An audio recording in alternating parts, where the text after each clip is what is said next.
Hello everyone, my name is Tina Masakoi. I'm a journalist and also a youth advocate and also a business person.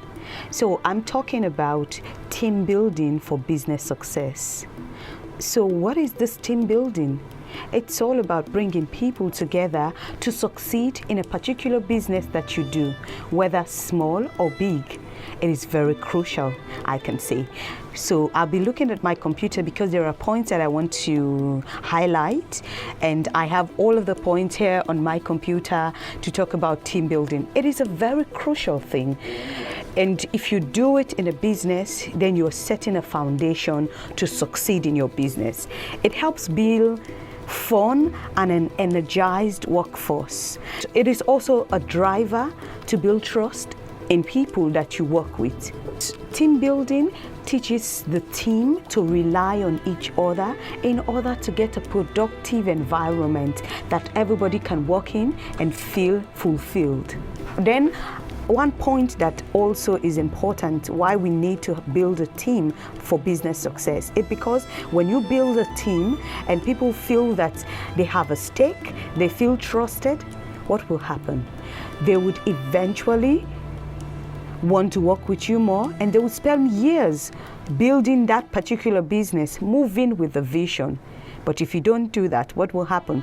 You will have a lot of people moving out to look for better opportunities. So it is very important. Then another point is if you're building a good team and a trusted team, what will happen is they would not steal from you. I don't say it doesn't happen, but people that trust you and believe that they have a stake would not want to destroy that particular business or company. So it's very important we build team. Then another point before I talk about why we should build a team. In team building, there is no I. All we talk about is we. So in building a team, people will have individual successes, but it's all because of the team success that will transcend to being individual successes. When we are building a team, we have to build on each other so that when it's time to perform, people would perform very well according to their own responsibility. And it all boils down to, I do my own part, you do your own part, and it boils down to the entire team doing a productive work.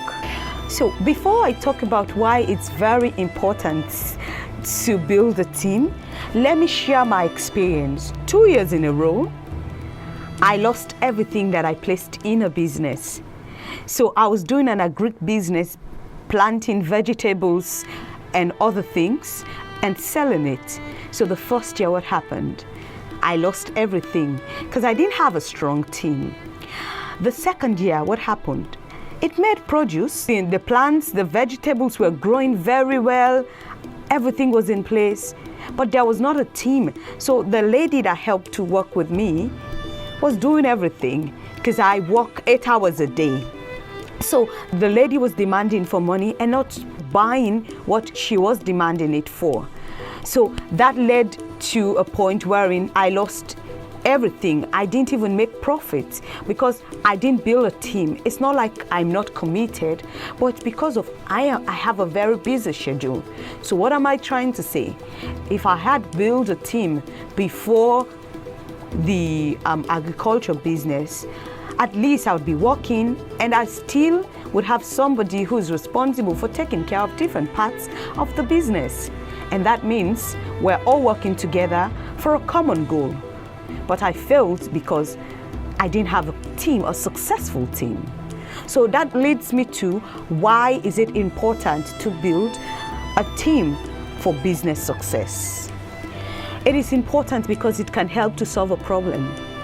Look at my problem. I was unable to monitor. But if I had somebody in the team who would monitor the lady who is doing the plantation, it means I'm covered.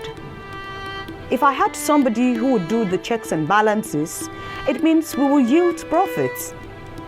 So it's very important.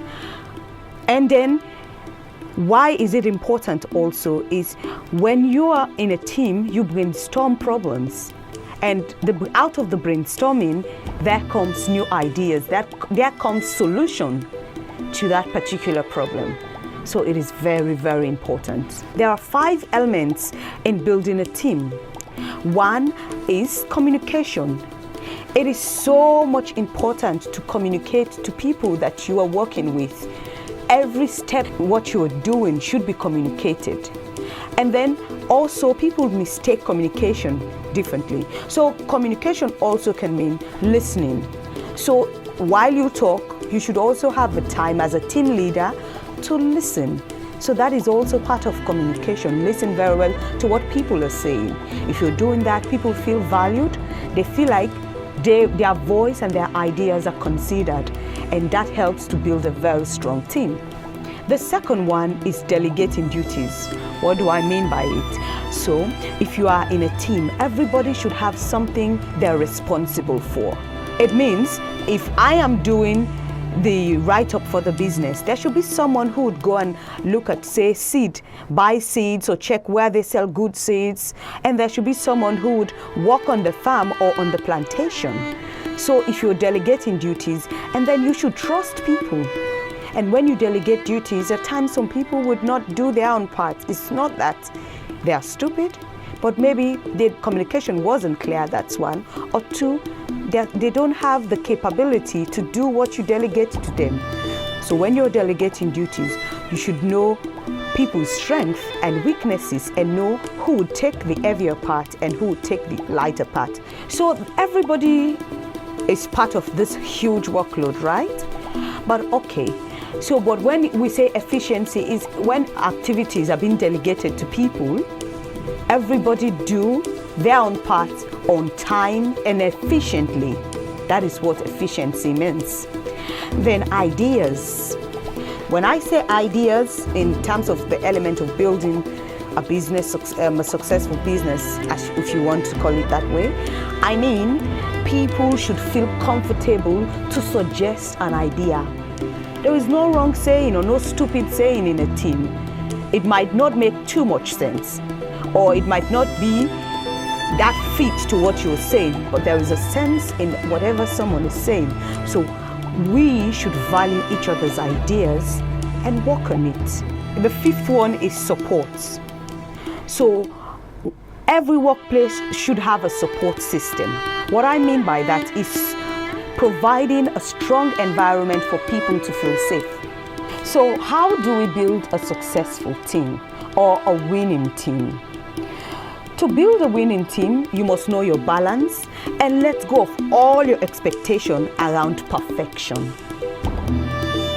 Because if you're looking for people who are perfect, it's hard to find, but you can build on the team that you have for a greater success. So one, we should let each person shine in the team. We should meet each team member where they are, hold a protective role. That is another way to build a winning team. Then allow team members to be spontaneous, meaning to work, let it come out naturally from them, not forcing it out of them. So that is being spontaneous. Then finally, give them space to work by themselves. And then you can look at their work and appraise them accordingly. Then the last one I would talk about is how to motivate your team. You should pay them what they deserve. That's one. Two, foster a collaborative team. That means people work together. They feel free to talk to each other. Encourage happiness. You can only get a happy team from happy people. Then don't punish failure. Failures are just ways for people to learn how to do it the best way. So why do you want to reprimand someone for failing in a particular assignment? Set clear goals. What do I mean by clear goals? Your goals should be very smart. And in smart, I mean they should be specific, they should be measurable, they should be achievable, they should be realistic and time-bound. That is a smart goal. Then, there is one important thing that I would not want to forget is don't micromanage. What do I mean by micromanaging? when you say, I have a general manager, and then you are poking nose inside what that general manager is doing. Like you don't give that person the free space to be the manager and then allow the person to report to you. That is called micromanaging. Don't do that, please. How would you, as a leader, inspire your team to take action? The first thing is respect. If you want answers from people or you want an inspired and motivated team, think about respect. Encourage creativity. A creative workforce is when different people coming together with different ideas to solve a problem. Team building for business success takes time. So, be patient with the people you work with. Show them love and show them that it is so right to work together to achieve a common goal. Thank you very much.